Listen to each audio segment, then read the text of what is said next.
I'm having a really difficult time processing the insane amount of people who are legitimately okay with Neve Campbell no longer being in the Scream franchise, and more specifically, the forthcoming Scream 6. Her arc is complete. Let the character walk off into the sunset. Her story is finished. The legacy characters are boring.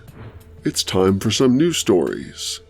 This is the kind of stuff I've been seeing relentlessly from those championing her exit. And to me, these people just don't get Scream.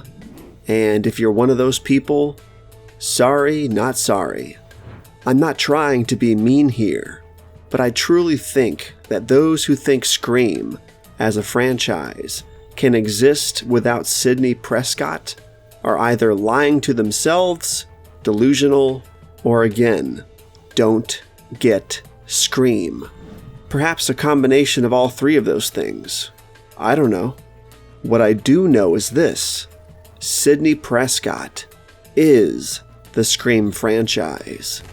This isn't any of the other slasher franchises where the killer takes center stage, therefore allowing new stories and new heroes to weave in and out. Sidney Prescott is the backbone of this series, and taking her out of the equation completely destabilizes its foundations entirely.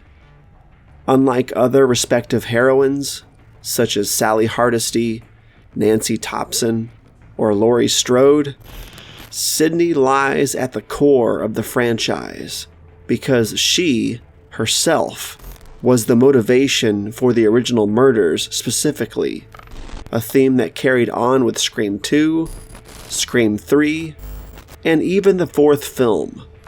She was the ultimate and explicitly chosen target of each killer, or killers, within each of the first 4 films. Whether it was Billy's revenge for the destruction of his family unit caused by the affair of Sidney's mom and his own father, or later on Billy's own mother, who was, herself, exacting revenge on Sidney for the death of her son.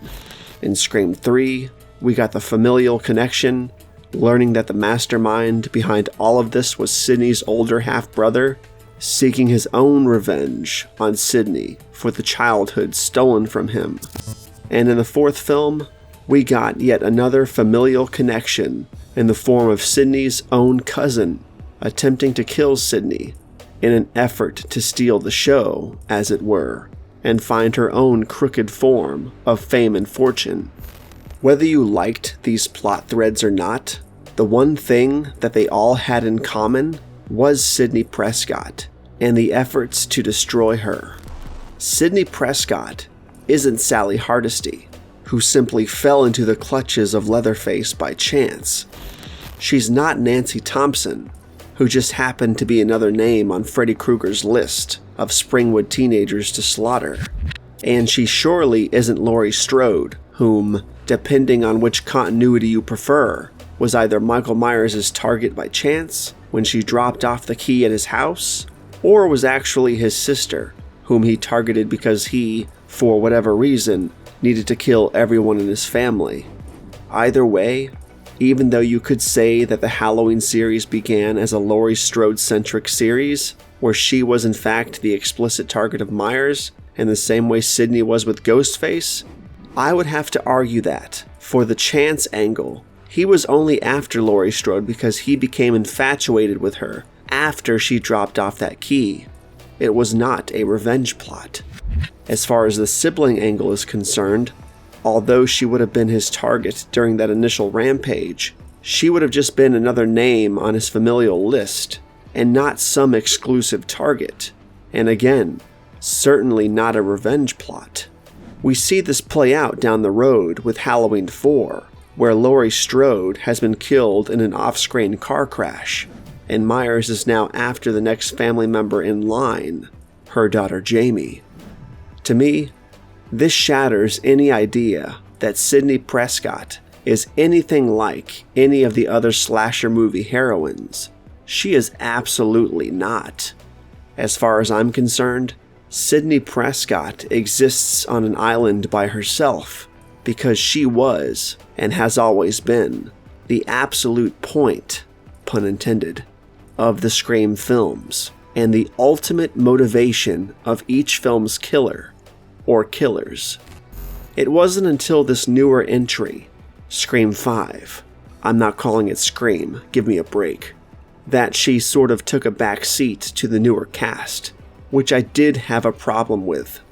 For the record, I really enjoyed the newer film and its cast, but the way the legacy characters were handled, especially Sidney, helps solidify my stance on Sidney Prescott and her importance to the Scream franchise. As I've said before, the franchise cannot fully divorce itself from Sidney Prescott, and making her background fodder was an extremely intrusive decision for the franchise going forward. I previously stated that a lot of people want her character to simply walk off into the sunset, and from the point of view of not wanting her character murdered, I can understand that viewpoint. But the fact of the matter is that she is the franchise. If we are to suddenly have these new cast members being killed off by new killers, without any real skin in the game regarding the supporting legacy characters, the motivations of the legacy characters, or Sidney Prescott herself, then we basically just have the Scream TV show all over again. Random and unrelated Ghostface killers targeting random and unrelated victims to the original narrative. And that just leads me to these 3 questions. Why Ghostface? Why call it Scream? Why should we care?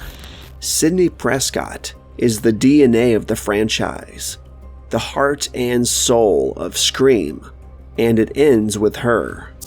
Halloween fans go to Halloween movies to see Michael Myers. Friday the 13th fans want Jason. Nightmare fans want Freddy. No one goes to a Scream movie just for Ghostface, who isn't even really an entity unto himself in the first place.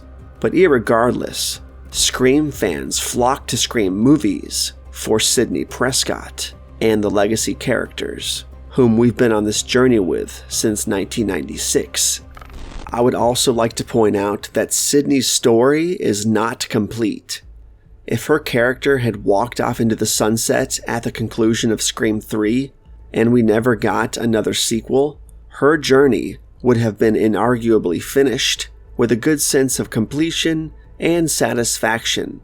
But we live in a world where Scream 4 and 5 exist, and her character is anything but resolved at this point, especially now that we know Scream 6 is coming, with Gale Weathers taking part in its story, and Dewey no longer around to protect either of them. Are we just to believe that Sidney would just stand back in the shadows while her friend, Gale, just goes at this alone? Especially after Dewey was so recently dispatched by Ghostface copycats? And now there's yet another wave of Ghostface murders? No, she wouldn't. Sidney Prescott would not do that. And this leads to my final thought, which is actually a major concern for the franchise, and for Sidney Prescott herself. I hear a lot of people saying that at least the character is now safe from being killed now that Neve Campbell won't be in the film, and I'd have to disagree. If they can kill off Laurie Strode in between films, completely off screen and only through exposition, then they can do the same to Sidney Prescott, and that would be the epitome of unacceptable, but something very plausible, and something that I'm sure is on the table in the midst of these last-minute rewrites now that Neve Campbell has declined the film. Hopefully the writers wouldn't do that, but they could, and we've seen it happen before, which makes me more than concerned. Sidney Prescott is, and always has been, the core of the Scream franchise.